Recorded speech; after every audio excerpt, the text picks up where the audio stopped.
और मैं उमैमा को समझाऊंगा ना, बात करूंगा मैं उससे। मुझे समझ नहीं आ रही मैं इसका क्या करूंगी। ये नॉर्मल कब होगी? आप रिलैक्स करें ना।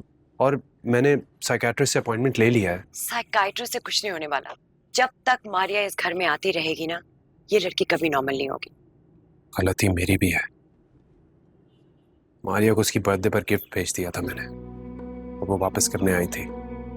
जब से मारिया आई है हमारी जिंदगी जहन्नुम बन चुकी है, और तुम अभी तक अपनी मोहब्बत निभा रहे हो। मतलब हद होती है। मामा, मारिया के घर आने की बात नहीं है सिर्फ। पहले से ही उमैमा के दिमाग में कुछ चल रहा। जब मैं घर आया तो वो घर पर थी ही नहीं। मेरे कमरे से मोबाइल लेकर घर से बाहर चली गई थी। तुमने उसका मोबाइल नहीं चेक किया? कैसे चेक करूं? मोबाइल चार्ज ही नहीं था, और जो बैटरी थी वो सफर में खत्म हो गई थी। बेगम साहिबा, मुझे आपसे कुछ बात करनी है। बोलो। बेगम साहिबा, मुझे माफ़ी दे दें, मैं अब यहाँ नहीं रुकूंगी।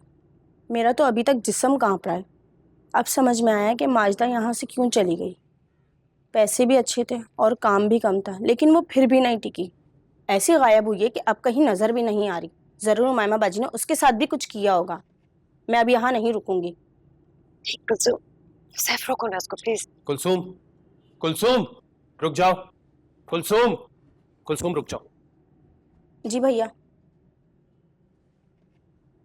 देखो, अगर तुम्हारे घर में कोई इस तरह डिस्टर्ब होता तो क्या तुम उसे छोड़ देती, अकेला कर देती?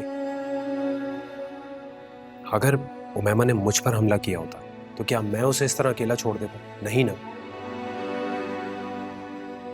देखो, तुम इस फैमिली का हिस्सा हो और हमें तुम्हारी जरूरत है।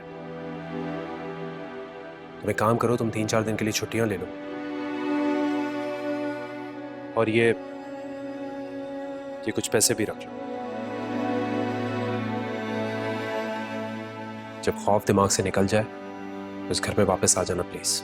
ठीक है, अब मैं 4 दिन के बाद आऊँगी। आपने मेरी जान बचाई है, इसलिए मैं आपकी बात मान रही हूँ। लेकिन अगर फिर कुछ ऐसा हुआ तो मैं नहीं रुकूंगी।